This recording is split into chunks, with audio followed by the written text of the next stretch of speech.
Halo, shalom teman-teman, ibu bapak, saudara-saudari sekalian, apa kabar? Semoga semua berkelimpahan berkat Tuhan dan penuh sukacita. Mungkin teman-teman semua yang pernah melihat kesaksian saya tanggal 11 Mei 2023 untuk satu komunitas ya. Waktu itu saya bersaksi masih dalam kondisi ngedrop, HB saya turun banget sehingga perlu transfusi, terus kemudian juga sudah jatuh jadwalnya kemo, saya sempat mengalami muntah-muntah, nggak karuang, dan rambutnya saya juga masih botak ya, karena waktu itu kan masih kemo. Jadi ini sekarang 8 bulan kemudian rambutnya sudah cukup lebat, ini udah dicukur malah sekali. Walaupun penuh uban ya, tapi puji Tuhan kondisi saya semakin lama semakin membaik.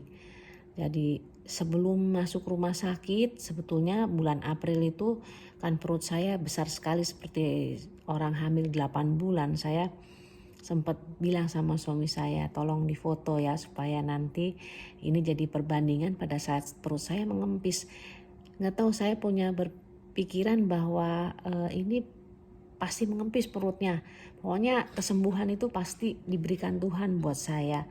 Jadi walaupun waktu itu kayaknya kita belum bisa melihat suatu perbaikan ya, tapi saya yakin aja, saya minta foto dan memang itu menjadi bukti mukjizat itu sudah terjadi. Perut saya benar-benar mengempis, padahal kalau secara medis orang yang dengan keganasan sudah keluar ASI tes dengan apalagi bercampur darah itu mungkin usia harapan hidupnya tinggal sebentar lagi ya. Bahkan waktu itu saya juga sempat berpikir saya nggak bisa melalui usia saya yang ke-51 di akhir Juli tahun lalu. Tapi Tuhan ternyata masih memberikan kesempatan yang baik, sehingga semoga Tuhan juga memberikan hikmat sehingga saya bisa menjalani hari-hari saya dan memberikan berbagi berkat buat orang lain, karena saya sudah dikasih berkat sama Tuhan yang luar biasa, dan saya semoga bisa menyalurkan berkat saya untuk teman-teman, untuk saudara-saudara yang membutuhkan juga. Nah, saya mau cerita bahwa kondisi itu semakin membaik pada Juli awal. Sebenarnya selangnya itu tiba-tiba nggak bisa mengeluarkan cairan lagi ya, sehingga juga agak berbau gitu. Jadi saya pikir apakah ini infeksi, sehingga saya pergi ke dokter untuk konsul. Dokter itu waktu pegang selang tiba-tiba copot selangnya. Wah, saya bilang, dok ini belum dikeluarkan cairannya tapi udah copot. Iya, kata dokter, ini nggak bisa dipasang lagi. Tapi ternyata setelah disedot dengan spuit itu memang cairannya nggak begitu banyak. Waktu di USG juga, ini cairannya tinggal sedikit ya. Memang masih ada tapi tinggal sedikit, kata dokternya. Jadi suster yang dulu pernah melihat cairan itu dikeluarkan dari perut saya sampai 4 liter juga heran gitu ya. Oh, ini ada perbaikan yang luar biasa. Pada saya masuk untuk kemo berikutnya, dimana kondisinya makin lama makin membaik pun, wah Bu, perutnya jauh mengempis ya. Bagus ini, padahal dulu kan wow,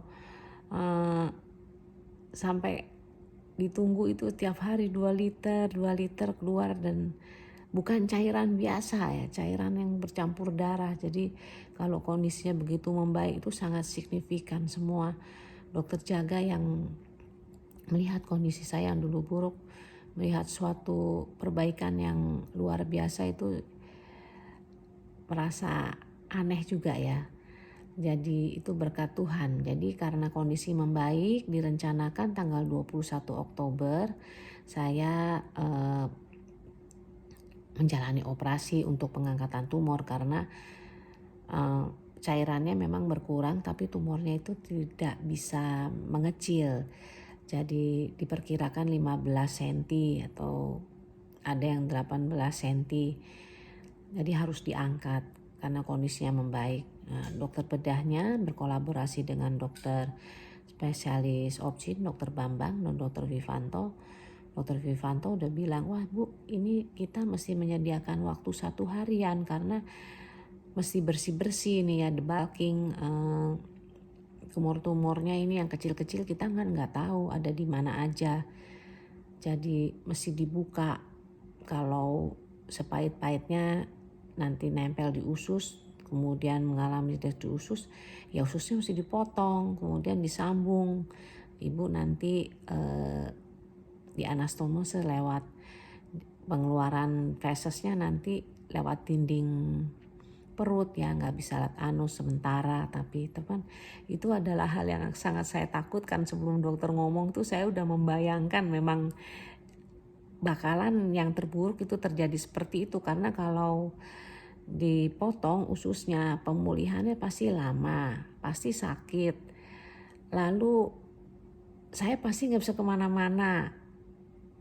Jadi aduh, saya ngebayanginnya udah, duh Tuhan, kalau bisa saya jangan mengalami hal seperti ini. Tapi kalau memang kehendak Tuhan, saya cuma percayakan pada Tuhan saja. Hari H waktu dioperasi, ternyata dokternya juga heran ya. Jadi tumornya itu bulat sekali, in toto, ya mudah diangkat, sehingga operasi yang direncanakan 5 jam itu selesai dalam 2,5 jam. Lalu mestinya saya masuk pemulihan tuh masuk ke HCU, tapi ini nggak usah, langsung turun ke perawatan. Suster-suster semua juga bingung ya, wah si ibunya ini lah kondisinya baik ya. Memang kondisi baik. Hari kedua saya udah bisa jalan, saya berdiri, kemudian bisa jalan ke kamar mandi kemana.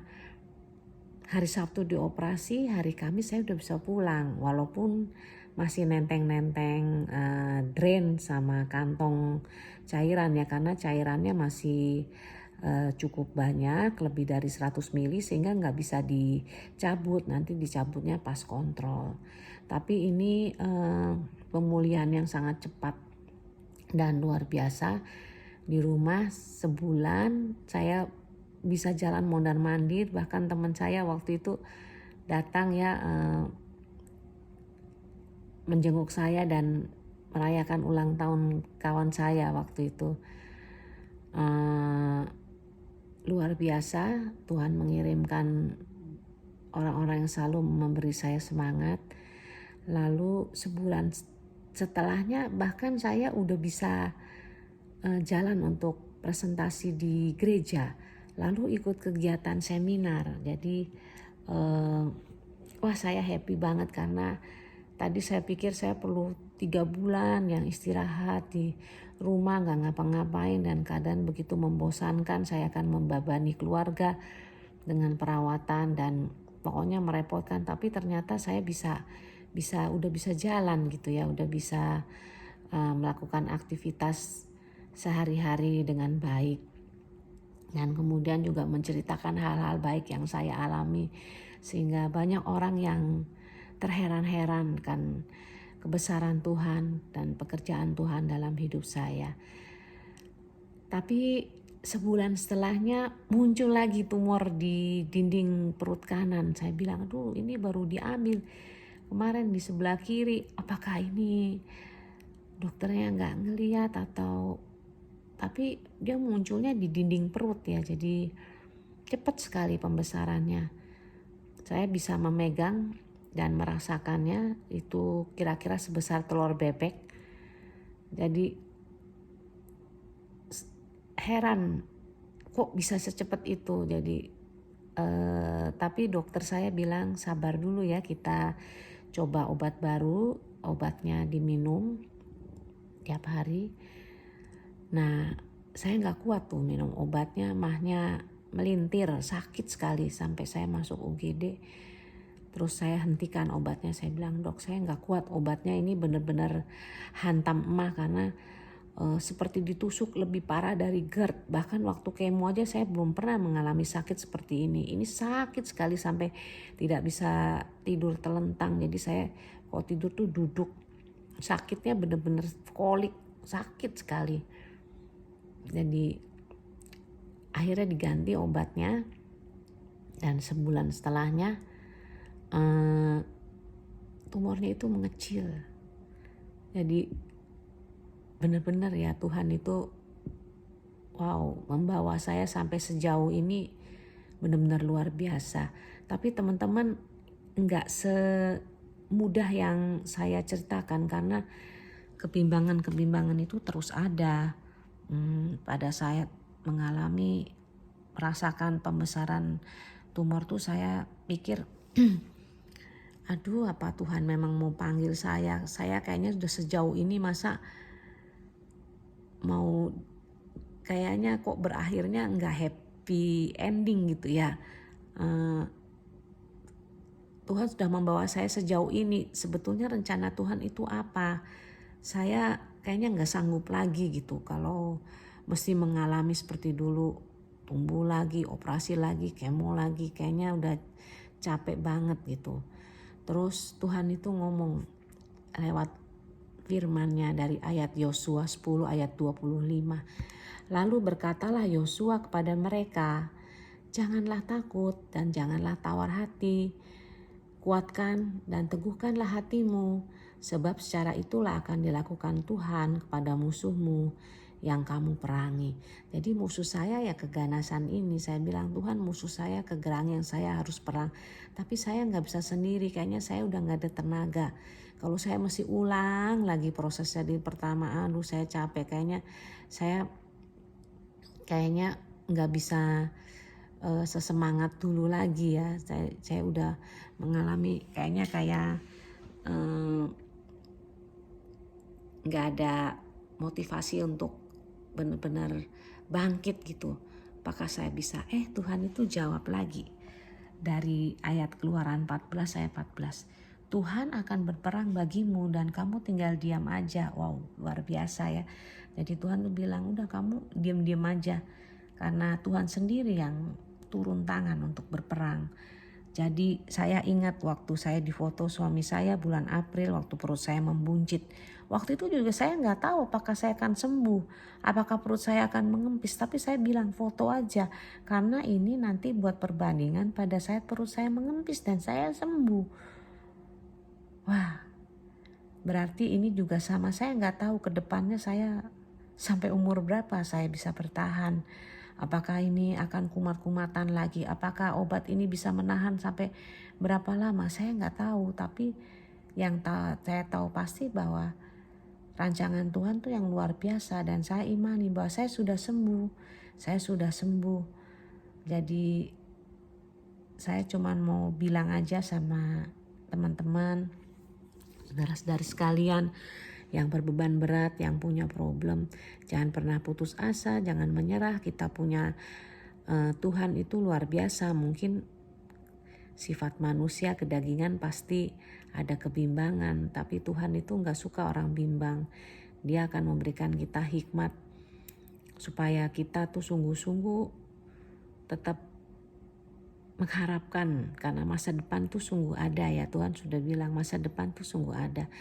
Berpengharapanlah selalu pada Tuhan yang tidak pernah mengecewakan. Nah begitu teman-teman, semoga ada yang bisa membuka hati teman-teman sekalian ya. Bahkan waktu banyak sekali kejadian yang di luar nalar yang Tuhan berikan untuk saya, untuk menguatkan.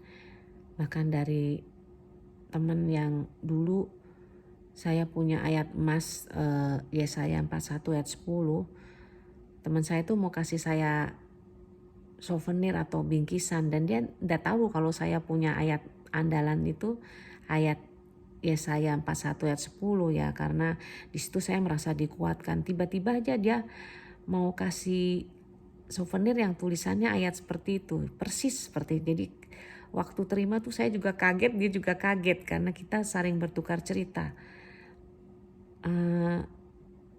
Ternyata Tuhan tuh punya banyak cara ya untuk membuat kita tuh selalu kuat, selalu berpengharapan, selalu dekat dengannya.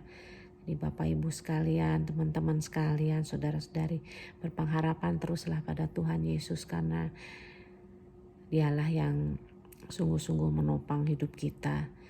Juga waktu saya sakit saya minum air Lourdes dikirim teman suami. Saya berdoa pada Bunda Maria untuk mendoakan saya dan sungguh mukjizat itu terjadi. Jadi sungguh-sungguh puji Tuhan. Begitu teman-teman, semoga teman-teman sekalian juga dikuatkan imannya dan boleh bangkit dari segala keterpurukan, karena Tuhan tidak pernah membiarkan kita sampai jatuh tergeletak. Tangannya selalu siap menopang kita. Shalom teman-teman, kiranya Tuhan selalu memberkati, menyertai dan memelihara kita semua. Amin. Haleluya.